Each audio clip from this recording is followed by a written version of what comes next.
À notre deuxième invité, professeur Idrissa Demba Ba, qui est le point focal Covid-19 de l'hôpital d'enfants Albert Royer. Il est aussi le chef du service pneumologie et d'asthme. Bonsoir, professeur Ba, et merci d'être avec nous. Bonsoir, Aram. Les élèves reprennent le chemin des classes ce 2 juin. Est-ce que l'État fait bien de les laisser faire? Avant de répondre à votre question, je vais d'abord dire un bonsoir à tous les téléspectateurs de la TFM et vous remercier pour votre invitation. Maintenant, effectivement, vous m'avez posé une question très intéressante par rapport à l'ouverture de l'école.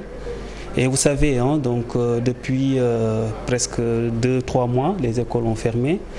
Et ce qui a motivé ça, c'était à cause du Covid-19. Donc dans le monde entier, nous sommes à plus de 1,5 milliard d'enfants qui ne vont plus à l'école et qu'on a confinés à la maison. Et maintenant, effectivement, il faudrait qu'à un certain moment, que les choses reprennent parce que d'autant plus que nous devons apprendre à vivre avec ce virus. Et pour moi, il s'agit d'une bonne chose. Il faudrait que l'école reprenne parce que de plus en plus, si on ne reprend pas l'école, on sait que les conséquences que ça va donner, c'est la perturbation de la scolarité des enfants. D'autant plus que l'infection à Covid, malgré toutes les prévisions, est encore là et on ne sait pas quand est-ce que ça va finir. Oui. Et si on continue dans cette situation, de plus en plus, nous aurons d'autres difficultés et, qui sont plus l'impact indirect du Covid, c'est-à-dire la déscolarisation, le travail des enfants, le stress des enfants, les accidents domestiques. Et d'autant plus que aussi, ce qui est avéré que de plus en plus, chez les enfants, les formes asymptomatiques sont les plus prédominantes. Et donc, je pense qu'il faudrait que... Et pour ceux qui sont atteints de maladies chroniques, est-ce qu'il est souhaitable qu'ils aillent dans les salles de classe? Donc, de façon globale, même les pays qui ont repris l'école ont montré qu'il n'y a pas une augmentation de cas graves chez les enfants. Il n'y a pas également eu d'augmentation de la transmission de façon globale parce qu'il y a eu beaucoup de choses que les gens se disaient, c'était les enfants, c'est les vecteurs effectivement de la transmission de la maladie, mais globalement ça ne s'est pas trop vérifié, même si nous avons encore besoin d'études pour confirmer ou infirmer cela, mais quand même c'est important que les enfants reprennent l'école. Maintenant, effectivement, il y a un pourcentage d'enfants qui présentent des pathologies chroniques, à savoir les cardiopathies, les malformations cardiaques. Il y a certains enfants, des cardiopathies, que ce soit malformatives ou des cardiopathies acquises, cardiopathies rhumatismales. Et il y a d'autres enfants qui présentent des problèmes d'insuffisance rénale. Il y a des enfants également qui présentent d'autres maladies telles que le diabète, telles que la drépanocytose. Maintenant, et l'asthme également. Donc pour ces patients, il faudrait aussi que ça soit au cas par cas. Par exemple, pour les drépanocytaires, il est clair que pour les drépanocytaires SS, donc le mieux c'est de rester à la maison ou en tout cas, même s'ils vont dans le système, même s'ils reprennent les courses, vraiment qu'on prenne des mesures beaucoup plus spécifiques. Et également, quand on voit les sujets patients qui ont des malformations cardiaques, il faut rappeler que les malformations cardiaques sont un peu différentes de ce qu'on retrouve chez l'adulte. Donc ce n'est pas le même problème, même si on parle de problèmes cardiovasculaires, de problèmes cardiaques. Donc ces enfants, ça va être au cas par cas. Il y en a beaucoup qui, le plus souvent, peuvent reprendre l'école et sans que ça s'en pose problème. Donc de manière générale, les données pédiatriques disponibles sont rassurantes? Bon, les données que nous avons à notre disposition font que la majeure partie des cas, ce sont des cas asymptomatiques et que les enfants, de façon globale, en fait, répondent mieux au Covid. Parce que ça, c'est lié au fait que le système immunitaire qui répond de façon adaptée. Parce que vous savez que le système immunitaire de l'enfant est beaucoup plus un système immunitaire qui est plus ou moins immature, qui est habitué à gérer des infections. Et également, ce système immunitaire, en cas d'infection contre le Covid, donc après la phase de réplication virale, le plus souvent, il y a une phase pulmonaire ou inflammatoire qui va suivre. Et chez les enfants, ce que nous avons remarqué, ce qui a été vu dans la plupart des études, que cette inflammation, elle est plus ou moins adaptée. Donc, il n'y a pas ce qu'on appelle le cytokine storm, c'est-à-dire l'aura cytokinique, qui va entraîner des lésions au niveau pulmonaire, au niveau du sang, au niveau du cœur, également au niveau des reins. Et ça, on ne retrouve pas chez les enfants. Ils répondent de façon beaucoup plus adaptée, ce qui fait que nous avons beaucoup plus des cas qui sont asymptomatiques ou des cas légers. Et d'autre part aussi, ce qui explique ça aussi, c'est probablement que les enfants, les faits qu'on vaccine les enfants, fait que leur système a tendance à souvent être stimulé. Et cette stimulation fait que quand ils ont tendance à, avec l'infection Covid, ils ont tendance à plus réagir de façon proportionnée. Et enfin, il y a une autre hypothèse qui dit que les enfants ont des virus dans leur voie respiratoire supérieure. Et en cas d'infection, en tout cas au Covid, donc le Covid a tendance à trouver d'autres virus qui sont déjà sur place et ça fera qu'il y a un phénomène de compétition et d'inhibition qui fera qu'ils ne font pas globalement des formes graves. Donc de façon globale, on avait fermé les écoles pour la même raison qu'à cause du Covid, mais globalement, si rétrospectivement on voit que les enfants ne payent pas, en tout cas par rapport au Covid, ne font pas des formes graves, même si c'est quelque chose qui nous préoccupe. Mais par contre, ce que nous craignons, c'est plus l'impact indirect de ce Covid sur ces enfants, tels que la déscolarisation, le fait que le système de santé ne fonctionne pas, parce que si on transforme nos hôpitaux en hôpitaux Covid, vous voyez, donc tous ces enfants qui devraient normalement bénéficier de vaccination, de bénéficier de supplémentation en vitamine A, en zinc, tous ces enfants qui devraient continuer à aller dans les hôpitaux, donc ne vont pas venir dans les hôpitaux. Et ça, nous le ressentons dans nos consultations. Vous êtes le point focal Covid-19 de l'hôpital Albert Royer, je le disais tantôt. Quand on parle du Covid, on pense souvent à la population adulte. On ne parle pas trop des enfants. Mais pour ce qui est du protocole sanitaire mis en place, est-ce que les enfants sont bien pris en compte dans ce volet-là? Oui, en fait, j'allais venir à ça parce que ce qu'il faut retenir de façon globale, les enfants face au Covid ne font pas des formes graves globalement, ils font des formes asymptomatiques, des formes légères, ça on en a discuté. Mais ce que nous craignons, que si le système ne fonctionne pas de façon correcte et si les gens ne viennent plus se faire consulter et si on garde les enfants, par exemple, même s'ils ont présenté des cas de pneumonie, ils ne viennent plus consulter, ça, ce qui va se passer, nous aurons beaucoup de décès chez les enfants imputables à d'autres pathologies. Donc, c'est cet effet indirect qui est beaucoup plus grave. Mais bien entendu, dans la prise en charge globale, quand même, on est en train de les pédiatres, à chaque fois qu'il y a un enfant qui est hospitalisé, en tout cas, il y a une prise en charge multidisciplinaire, nous sommes impliqués et c'est ce que nous voulons vraiment que les pédiatres soient appelés pour voir est-ce que c'est un enfant qui doit bénéficier juste d'un traitement symptomatique ou qu'il faudrait tenir compte d'autres choses. Parce qu'aussi, également, il ne faut pas oublier que l'enfant, ce n'est pas un adulte en miniature. Il a sa façon de fonctionner, sa façon de raisonner et également, il faudrait que même que dans les centres, éventuellement, mais de plus en plus, c'est vrai que les gens se vont faire la prise en charge extra-hospitalière et il faudrait que dans ces situations-là, que les enfants soient tenus en, comment on appelle, prise en compte parce que nous avons une population très jeune qui, autour de 53% de notre population a moins de 20 ans. Donc, vous voyez, donc, ce qui fait que les défis pour les enfants sont beaucoup plus énormes en termes de besoins de scolarité, en termes de besoins de poursuite de la vaccination, en termes de résilience, en termes de fonctionnement des structures pédiatriques et en termes également d'accueil des nouveau-nés à la naissance. Il est clair qu'il y aura des classes qui vont rouvrir, indépendamment des manquements notés dans certaines localités. En cas d'infection pour un enfant, qu'est-ce qui est prévu? En fait, parce que nous, c'est ce qui est prévu, je pense, dans le protocole, c'est clair, c'est qu'il y a des mesures aussi bien au niveau des gestes barrières, parce que tout le monde sait que le port du masque, vraiment, c'est la stratégie, en tout cas, qui est beaucoup plus mis devant. Et à côté de ça, il y a le lavage systématique des mains, avec la désinfection, plus également la distanciation, mais également réduction du nombre de l'effectif des classes, mais aussi le fait de respecter cette distance. Maintenant, effectivement, en plus de ça, il faudrait quand même que, au cas où si les gens ont des cas suspects, ou même si ce n'est pas un cas suspect, un enfant peut venir présenter un autre problème, que ce soit le palu. N'oublions pas que tous ces problèmes sont encore d'actualité. Donc le Covid, vraiment, ne doit pas masquer toutes ces pathologies et c'est ça qui fait qu'il faudrait que le système fonctionne. Il y a des salles d'isolement qui sont prévues et qu'en cas de difficulté, il faudrait que les gens appellent l'infirmier, appelle au niveau de la région médicale, mais également appelle les professionnels de santé pour pouvoir essayer d'évaluer. Au Sénégal, combien d'enfants atteints du coronavirus ont été recensés depuis le début de la maladie? Donc les statistiques montrent que les plus jeunes, c'est-à-dire les enfants âgés de 0 à 5 ans, représentent 5%.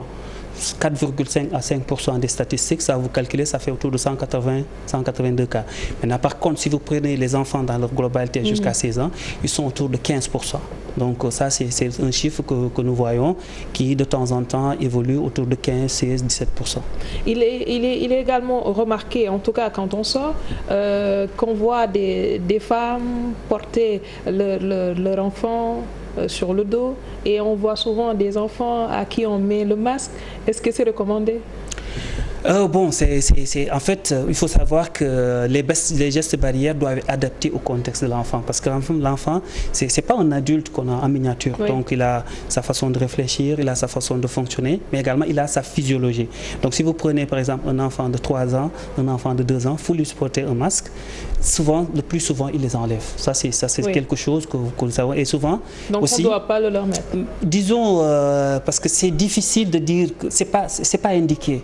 Donc, le masque doit être indiqué à partir de 5 ans, 6 ans. À partir de 5 ans, 6 ans, un enfant peut bien porter un masque, mais il faut que le masque soit adapté en termes de taille anatomique. Il ne faut pas que le masque soit trop large, il ne faut pas que le masque soit trop serré, mais également, il ne faut pas que le masque l'étouffe. Maintenant, pas avant 5-6 ans. Maintenant, on voit effectivement, il y a certains parents qui se permettent de donner des masques, mais que ce soit des masques beaucoup plus soft, c'est-à-dire des masques qui sont beaucoup plus légers. D'une façon globale, la recommandation que nous disons aux parents, c'est qu'il ne faut pas mettre un masque à un enfant avant 5 ans, 6 ans. Par contre, si vous mettez le masque à l'enfant, il faut s'assurer vraiment de son confort respiratoire, parce que même vous, des fois, vous voyez, pour les adultes, si vous portez certains types de masques en certains moments, vous avez l'impression d'étouffer et de respirer mal. Maintenant, le plus important pour ces enfants, c'est surtout respecter les mesures d'hygiène, le lavage des mains, limiter les sorties quand ce n'est pas indispensable, oui. Et que ces enfants continuent à bénéficier des soins, c'est-à-dire qu'on ne rate pas leur vaccination, parce qu'on a remarqué qu'il y a plus de 117 millions d'enfants dans le monde qui risquent de manquer leur vaccination. Et ça, vraiment, vous imaginez, après, derrière, c'est des épidémies de poliomyélite qui est presque disparue. La polio, ça donne des paralysies. Vous voyez, la méningite aussi a beaucoup diminué, les épidémies de pneumonie, de diarrhée, alors que si les gens suivent ce qu'on appelle ces histoires de fake news ou de cette stratégie contre les vaccins, parce que moi je me rappelais quand on commençait l'internat, on voyait qu'il y a beaucoup d'épidémies de gastro-entérite. Beaucoup d'enfants venaient pour déshydratation liée à des diarrhées, à rotavirus, et ça a presque diminué. Et beaucoup d'enfants venaient à l'hôpital pour des cas de pneumonie. Donc la mortalité liée à la pneumonie, elle a beaucoup diminué. Beaucoup d'enfants venaient pour des cas de méningite à hémophilus influenzae qu'on ne retrouve plus. Donc ça veut dire que maintenant dans les hôpitaux, le plus souvent, ces maladies évitables par la vaccination, le programme élargi de vaccination permet de lutter contre 13 maladies, dont la tuberculose, la polio, la rougeole, la poliomyélite, la fièvre jaune et l'hépatite B. Et toutes ces maladies, on a vu, sont en train de diminuer. Donc nous, même ce qui nous pose plus de problème, c'est les cas de maladies chroniques. Par exemple, un enfant qui a une drépanocytose, un enfant qui a une malformation cardiaque. Donc toute notre mortalité à 10 ans en arrière, comparée à celle d'actuelle, a beaucoup changé. Donc ça veut dire qu'il y a beaucoup d'efforts qui ont été faits et qu'il faut que ces efforts soient vraiment consolidés. En plus de ça, il y a la supplémentation en vitamine A, il y a la supplémentation en zinc. Et c'est vraiment, il faudrait que les gens continuent à fréquenter les structures sanitaires. Il faudrait que cette résilience continue. On n'est pas dans une situation de confinement total. On peut parler de semi-confinement. Tous les enfants ne retournent pas à l'école. C'est seulement ceux qui sont en classe d'examen. Mais il y a des enfants dans les maisons. Et quelquefois, le manque de surveillance, comme vous le disiez tout à l'heure, peut amener des accidents domestiques. Est-ce qu'on peut aujourd'hui avoir, en termes de chiffres, les enfants qui sont touchés par ce type d'accident? En tout cas, je vous remercie vraiment de me poser cette question, parce que c'est quelque chose qui nous tient à cœur, parce qu'il ne faudrait pas effectivement que les enfants soient les victimes indirectes de Covid. Nous avons remarqué que depuis le mois de mars jusqu'au mois de mars, avril, mai, nous avons eu un total de plus de 34 cas d'injections accidentelles domestiques. Donc ces injections sont survenues à domicile. Et le plus souvent, ce qu'on a remarqué, c'est des jeunes nourrissons, c'est des jeunes enfants dont la moyenne d'âge est de 2 ans et demi, et le plus petit avec 9 mois. Vous voyez, donc c'est des enfants qui, vraiment, il faudrait qu'on prête beaucoup attention à eux, parce que tous les produits qu'on utilise... On parle de quel type de produits? C'est surtout les produits de lavage ou les produits de désinfection, tels que l'eau de Javel. Donc l'eau de Javel sous format du lait ou l'eau de javel sous format de grain qui est quand même trop dangereux et sous forme de rémé. Donc tous ces produits sont des produits corrosifs, c'est des produits toxiques qu'on ne devrait pas vraiment mettre à portée des enfants, qu'on devait même interdire. Parce que quand un enfant de 2 ans ou 1 an touche ces produits, ce qu'il va faire, il va l'avaler, ça brûle la bouche, ça brûle l'œsophage, ça brûle l'estomac et pire encore, souvent les gens ont tendance à leur donner du lait ou à mettre la main le doigt dans la bouche pour les faire vomir. Ça va entraîner ce qu'on appelle un effet de deuxième passage qui va aggraver les lésions. Après, c'est des enfants qui sont retrouvés avec souvent des sténoses au niveau de l'œsophage. Un enfant qui a une sténose de l'œsophage, sa vie, ça change. Il ne peut plus manger. Il est obligé qu'on le dilate. Donc avec des sondes, on est obligé souvent de faire des plastiques. Donc vous voyez, donc c'est pour dire que ces enfants, ces jeunes enfants, même s'ils ne sont pas le vrai visage du Covid, ils peuvent être vraiment les victimes indirectes. En plus d'autres produits, on a eu des enfants qui ont ingéré des médicaments, des neuroleptiques, des antihypertenseurs et tout ça, ces médicaments dangereux que les parents ne devaient pas mettre à disposition à portée des enfants. En plus de ça, nous avons eu 3 cas d'ingestion de pétrole. Vous voyez?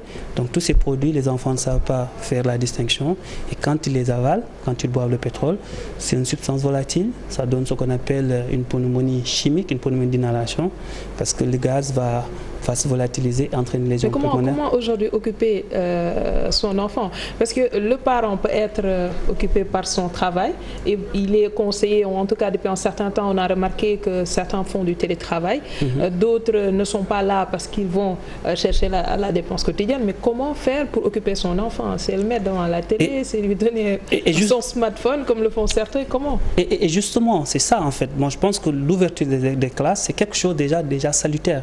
Donc c'est quelque chose de salutaire, ça permet que les enfants aient une vie normale. Il faut que les choses reprennent. Ce qui veut dire qu'il est plus risqué de rester chez soi que d'aller à l'école? Oui, globalement c'est ce qu'on voit. Donc il faut que les enfants continuent à aller à l'école en respectant les gestes barrières, en prenant toutes les mesures qui vraiment qui vont avec. Alors pourquoi encourager qu'on garde les enfants dans les maisons? Deuxième chose, ceux qui sont à la maison, il faudrait qu'on pense à garder les produits ménagers, les produits de désinfection, qu'on les laisse dans leurs emballages, vraiment dans l'emballage initial, parce que les gens ont tendance à les reverser dans des, comment on appelle, dans des bouteilles reconditionnées. Et tout ça, quand vous laissez à côté pour les enfants, ils ne savent pas faire la distinction. Il ne faut pas que les gens laissent traîner le rémé, il ne faut pas que les gens achètent l'eau de javel du lait, il ne faut pas que les gens laissent à côté des médicaments. Et il faudrait qu'on surveille ces enfants, parce que quand même, les enfants ont le droit vraiment de vivre correctement, de doivent s'épanouir. Ils ne doivent pas être les victimes vraiment indirectes de ce Covid. Et c'est vraiment le message que nous lançons à l'endroit de ces parents. Merci beaucoup, professeur Idrissa Demba Ba, le point focal Covid-19 de l'hôpital d'enfants Albert Royer. Il est également le chef du service de pneumologie et d'asthme. Merci à vous de nous avoir suivis. On vous souhaite de passer d'excellents moments en compagnie de nos programmes. Bonsoir. Merci.